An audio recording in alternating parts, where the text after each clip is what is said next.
Saudara-saudaraku yang kekasih, apakah Anda akan mengeluh selalu ketika menghadapi banyak masalah, banyak kesukaran di dalam kehidupan? Kalau ini yang terjadi, ini adalah hal yang manusiawi.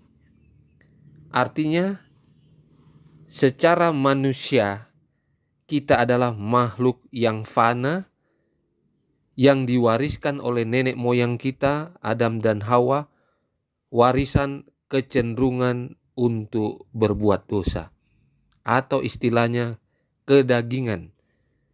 Dan ini sudah ada di dalam hati atau dalam pikiran kita, di bawah sadar. Oleh karena itu, inilah yang mengendalikan kita setiap saat. Sehingga keluhan-keluhan yang muncul di dalam diri kita masing-masing ketika menghadapi masalah, kesukaran di dalam kehidupan, itu muncul secara otomatis. Karena begitulah kita manusia. Ada kedagingan yang menguasai kita setiap saat. Oleh karena itu, kalau kita ingin menguasai kedagingan kita ini, maka firman Tuhan mengatakan kita harus mengundang Roh Kudus. Artinya Roh Kudus itu harus tinggal di dalam hati kita. Dan inilah yang bisa mengendalikan semua kedagingan, semua hal-hal yang membawa kita tidak memuliakan Tuhan, atau hal-hal yang selalu membawa kita jauh dari Tuhan. Itulah kedagingan kita. Jadi memang suatu kewajaran kalau kita mengeluh di dalam menghadapi berbagai kesulitan, masalah, atau kesukaran di dalam kehidupan kita. Tetapi dalam firman Tuhan memberikan jaminan kepada kita bahwa sesungguhnya kita tidak akan dibiarkan menghadapi masalah, menghadapi kesukaran atau cobaan itu melewati kemampuan masing-masing kita. Nah, ini janji firman Tuhan. Rasul Paulus mengatakan demikian, bahwa cobaan-cobaan itu yang datang kepada kita masing-masing tidak akan melebihi kemampuan kita. Artinya, cobaan, masalah atau kesukaran apapun yang terjadi dalam kehidupan kita, pasti kita bisa lewati. Jadi tidak ada alasan bagi kita, apalagi yang mengaku umat Tuhan. Pasti kita dapat melewati atau menyelesaikan masalah atau kesukaran hidup yang kita hadapi setiap saat dimanapun itu. Jadi tidak ada alasan bahwa kita tidak bisa melewatinya. Nah, sekarang ini sebagaimana yang dinyatakan oleh firman Tuhan, bahwa kalau kita benar-benar adalah seorang pengikut Tuhan yang benar-benar beribadah di dalam Tuhan, dikatakan kita akan mengalami aniaya. Aniaya itu bisa berbentuk fisik, mental, di dalam kerohanian. Jadi kalau namanya pengikut Tuhan, umat Tuhan yang benar-benar berbakti. Berbakti artinya menjalankan perintah Tuhan dengan benar. Ya, ada 10 perintah Tuhan, lalu ada petunjuk-petunjuk Tuhan yang diberikan lewat firman-Nya, kita jalankan dengan benar, maka dikatakan kita memang akan mengalami yang namanya penderitaan, aniaya, kesukaran di dalam kehidupan. Dan ini secara manusiawi akan membuat stres bagi siapa saja yang menghadapinya. Tetapi janji Tuhan adalah kita akan memperoleh ini dengan jaminan kita akan bisa melewatinya. Di dalam firman Tuhan menyatakan bahwa iman masing-masing kita akan bertumbuh. Bertumbuh artinya meningkat ketika menghadapi masalah, ketika menghadapi kesulitan. Dan itu dipastikan bahwa siapa saja yang beriman kepada Tuhan, kepada Kristus, pasti akan mengalami kesulitan atau masalah. Tetapi jangan lupa, justru dengan cara yang aneh dalam tanda kutip, yang misterius, dan yang merupakan anugerah yang Tuhan berikan kepada kita untuk kebaikan kita, untuk meningkatkan iman kita, kita harus menghadapi masalah. Kita harus menghadapi kesukaran dalam hidup supaya iman bertumbuh. Pertumbuhan iman kita itu berdasarkan pengetahuan kebenaran firman Tuhan yang kita dapatkan dari waktu ke waktu. Jadi tidak sama derajat iman kita masing-masing. Kalau boleh dikatakan, kalau ada poin dari 1 sampai 100. Jadi iman itu bisa didapatkan dengan pengetahuan kebenaran yang ada. Misalnya, kebenaran itu baru 10 yang kita dapatkan. Ya, dari 1 sampai 100. Ini contoh. Baru kita dapatkan 10 kebenaran itu, maka itu akan bertumbuh menjadi iman kita berdasarkan pengetahuan kebenaran yang kita terima, yang baru sampai 10 itu. Nah, di dalam mengarungi kehidupan kita, supaya kita boleh bertumbuh iman kita harus bisa melewati semua cobaan yang diizinkan datang kepada kita berdasarkan iman kita yang 10 itu yang tadi contoh.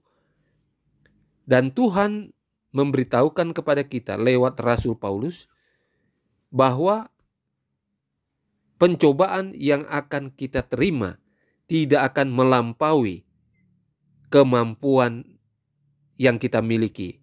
Tentunya berdasarkan pengetahuan yang kita miliki, itulah yang menjadi aplikasi atau wujud perbuatan kita yang kita lakukan, iman yang kita miliki kepada Tuhan. Jadi tidak akan melampaui 10 itu. Jadi kalau ada cobaan yang melebihi kemampuan kita 10, contohnya 11, maka itu mustahil. Ya, tidak akan pernah terjadi di dalam kehidupan kita. Pertanyaannya adalah, mengapa ada banyak orang yang mengatakan ketika menghadapi masa kesukaran, kesulitan, kelihatannya berat di dalam hal-hal tertentu, dan mengatakan ini cobaan terlalu berat, sampai mereka ini kalah, tidak sanggup menghadapinya, artinya gagal menghadapi cobaan itu. Nah, sebenarnya yang terjadi adalah bukan cobaannya yang terlalu berat, tetapi yang benar adalah iman kita berdasarkan pengetahuan kebenaran yang kita terima dan kondisi kita pada saat itu lagi menurun. Jadi hubungan kita dengan Tuhan, kehidupan kerohanian kita itu lagi menurun. Dalam artian tidak full kita percaya kepada Tuhan, lebih banyak mengandalkan kedagingan, pikiran sendiri, sehingga pencobaan yang datang yang membawa kita itu jatuh atau gagal menghadapinya, kelihatannya itu berat, lebih berat dari kemampuan kita. Itulah yang terjadi sebenarnya. Jadi sekali lagi, janganlah pernah kita menganggap bahwa cobaan yang mungkin pernah kita alami menjatuhkan kita jatuh di dalam dosa, kita gagal menghadapinya, lalu mengatakan bahwa cobaan itu terlalu berat daripada kemampuan kita. Jangan pernah lagi kita mengatakan demikian. Karena Tuhan maha baik. Tuhan begitu sayang kepada kita, khususnya umat-umatnya. Dan Dia tidak pernah mengizinkan atau membiarkan semua umat-umat yang dikasihinya menghadapi cobaan, masalah atau kesukaran di dalam kehidupannya melampaui kemampuan Dia untuk menghadapinya. Tidak akan pernah. Yang penting bagi kita sekarang ini adalah penyerahan yang sungguh kepada Tuhan dengan mengundang Roh Kudus untuk tetap tinggal di dalam hati kita. Inilah yang akan memampukan kita melewati semua masalah, kesukaran yang terjadi dalam kehidupan kita. Selagi Roh Kudus ada dalam hati kita, semua cobaan yang datang pasti kita akan lewati, pasti kita akan menang. Dan inilah yang akan membawa kita kepada iman yang bertumbuh. Artinya kita akan naik kelas di dalam iman kita. Jadi kalau awalnya kita sampai 10, maka kita akan naik kepada tingkatan yang ke-11. Dan di dalam tingkatan yang baru ini, kita juga akan dicobai dengan satu hal yang lebih baru dan kualitasnya lebih besar lagi, tetapi dicocokkan dengan pertumbuhan iman kita. Jadi kalau 11, maka itulah yang diuji, tidak akan melebihi dari kemampuan kita yang baru itu yang 11. Itulah cara Tuhan membentuk karakter saudara dan saya akan semakin sempurna seperti karakter Kristus. Jadi setiap hari, setiap saat, itulah saat di mana kita dibentuk semakin sempurna di dalam karakter Kristus lewat masalah atau kesukaran yang kita hadapi saat ini. Saudara-saudara sekalian, sekarang ini kita hidup di zaman yang berbeda dari waktu-waktu yang lalu. Sehingga kita harus mengantisipasi suatu masalah yang dikatakan masa kesukaran, yang dikatakan oleh firman Tuhan di dalam nubuatan yang akan terjadi ke depan ini.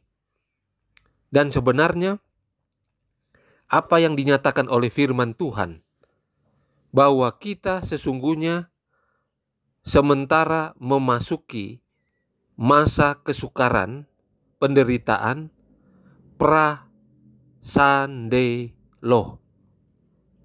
pra undang-undang atau hukum hari Minggu yang akan disahkan di Amerika Serikat. Jadi kesukaran, penderitaan yang kita alami sehari-hari, tulisan Roh Nubuat mengatakan itu akan memampukan kita, kalau kita sudah lewat itu semua, kita akan dimampukan melewati masa kesukaran awal. Kalau dibilang masa kesukaran awal, itu adalah masa di mana ketika undang-undang atau hukum hari Minggu itu sudah disahkan dan dipaksakan, itu masa kesukaran awal. Dan sebenarnya kalau kita memperhatikan nubuatan yang digenapi dengan melihat fakta-fakta yang ada di dunia ini, peristiwa-peristiwa yang ada di dunia ini, sejak tahun 2020, berdasarkan petunjuk firman Tuhan dalam Matius pasal 24, kalau kita pelajari secara detail, kita sebenarnya sudah masuk masa kesukaran pra-sandelo itu, di mana wabah sampar yang sudah mengglobal terjadi itu dimulai 2020. Artinya, di sini kita sudah dituntut untuk bisa memilih, mengadakan persiapan untuk masa kesukaran awal yang ada di depan, dengan cara apakah kita sudah bisa melewati masa sulit ini, pra-sandelo ini, sejak tahun 2020. Kalau dikatakan dalam firman Tuhan adalah menjelang zaman baru. Bagi dunia ini dikatakan New World Order istilahnya. Dan itu sudah dimulai dengan munculnya penyakit sampar yang kita sudah alami sejak tahun 2020 yang lalu. Dengan demikian, kita sudah masuk di dalam nubuatan yang dinyatakan oleh Yesus sendiri dan mengarah kepada Wahyu pasal 13 itu. ketika nanti undang-undang hari Minggu disahkan di Amerika Serikat untuk dipaksakan mulai dari warganya di sana dan kepada dunia Kristen di seluruh dunia, dan akhirnya firman Tuhan lewat roh nubuat mengatakan akhirnya semua manusia harus mengambil keputusan untuk memilih, ya, memilih hari Minggu atau hari Sabtu, hari Sabat Tuhan yang asli. Jadi itu yang harus kita ketahui. Nah, sekarang ini ada banyak tantangan yang terjadi kepada umat-umat Tuhan. Karena ternyata dari 9 hal yang akan menggenapi undang-undang hari Minggu disahkan, itu sudah terjadi semua. Termasuk dari bidang kesehatan, tentang bencana-bencana yang ada, moral manusia, ya, bahkan di dunia agama, termasuk di dalam gereja Tuhan ini. Itu sudah digenapi semuanya. Yang kita tunggu adalah ketok palu dari undang-undang hari Minggu yang ada di Amerika Serikat. Kalau kita memperhatikan fakta-fakta yang ada dalam 2-3 tahun terakhir ini, maka sangat-sangat jelas arah menuju kepada pengesahan undang-undang hari Minggu itu di Amerika Serikat. Sangat-sangat jelas. Sepak terjang 3 serangkai. Binatang pertama, binatang kedua, dan spiritisme. Tiga-tiganya ini bergerak ke seluruh dunia, ke semua negara-negara, termasuk kepada agama-agama yang ada di seluruh dunia. Bergerak semua ke sana. Dan tujuan akhirnya adalah supaya ada satu kata sepakat, ada persatuan di dunia ini yang mengarah kepada penyembahan pada hari Minggu itu, yang akan dituntun oleh 3 serangkai ini. Jadi saudara-saudara sekalian, kita sementara menunggu ke arah itu. Ya. Bulan September, Oktober 2024 ini sampai nanti awal-awal 2025, kita akan melihat pertunjukan-pertunjukan yang roh nubuat katakan begitu cepat terjadi. Ya. Kita berpikir masih sekian lama, ternyata begitu cepat peristiwa-peristiwa yang dinyatakan dalam nubuatan itu terjadi tanpa kita ketahui, tanpa kita sadari. Dan sekarang ini sudah mengarah kepada puncaknya. Jadi kita perlu melihat perkembangan sejarah dunia ini, termasuk sepak terjang ketiga serangkai ini, binatang pertama, binatang kedua, dan juga spiritisme di dalam Wahyu pasal 13. Jadi saudara dan saya sebagai umat Tuhan yang menanti kedatangan Tuhan yang kedua kali, perlu menyikapi hal-hal seperti ini. Sudah banyak dan sangat banyak fakta-fakta yang ada yang sudah merupakan sejarah karena sudah terjadi, termasuk di bidang ekonomi, keuangan, ya, kesehatan, dan agama. Sudah sangat-sangat jelas. Kita tinggal menunggu waktu itu. Dan saat-saat ini yang dibutuhkan oleh kita adalah mempertahankan iman kita dengan benar. Setelah kita mengalami banyak masalah dalam kehidupan kita yang merupakan petunjuk dari Tuhan, dan Tuhan inginkan kita lewati semua itu agar kita boleh menghadapi masa kesukaran awal setelah undang-undang hari Minggu disahkan.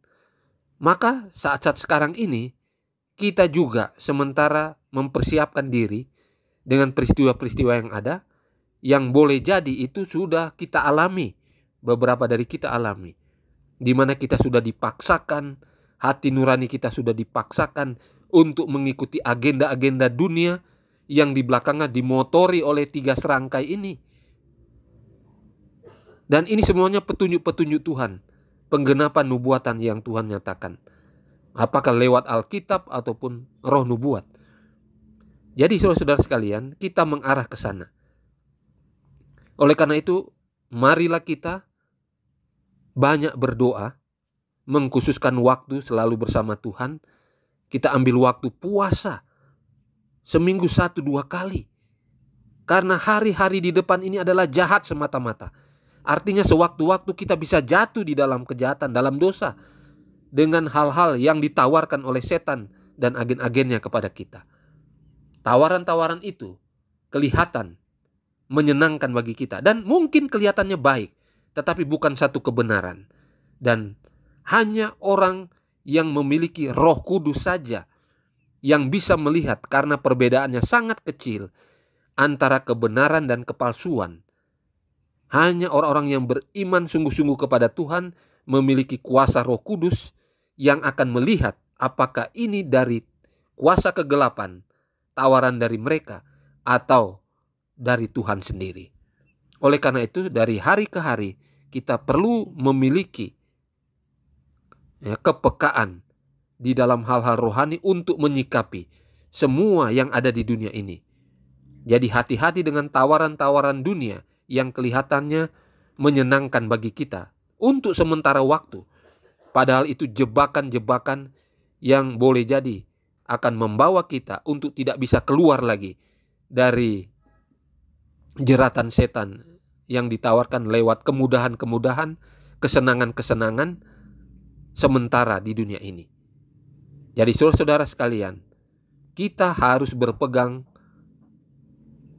sesuai dengan firman Tuhan yang menyatakan bahwa umat-umat Tuhan yang setia, yang benar-benar beribadah akan menderita aniaya atau masa kesukaran atau penderitaan.